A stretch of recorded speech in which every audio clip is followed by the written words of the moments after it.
I get this question all the time. Devin, should a faceless channel avoid niches where viewers mostly want a personalized recommendation? Usually, yes. Not because the niche is bad, but because the demand is too one-to-one. Here's the rule. Faceless channels do best when one video can help a lot of people without the viewer needing you to know their exact situation. So I'd score the niche on 3 levels. First, universal. Can you make content that helps almost everyone in that topic?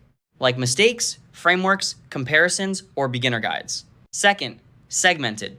Can you break recommendations into clear buckets like budget, skill level, goal, or use case? Third, personal. Does the viewer really need you to say, for you specifically, pick this? If the niche is mostly universal and segmented, great fit for faceless. If it's mostly personal, weak fit for faceless. A good test is this. Can you turn the recommendation into 3 to 5 repeatable scenarios? If yes, you can scale it. If no, you're probably building a channel that depends on custom advice. For example, best camera for travel, studio, or beginners works.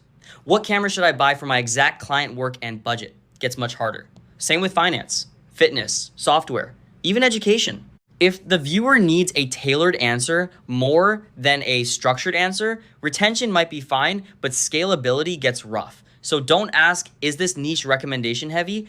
Ask, can I systemize the recommendation? That's the real filter.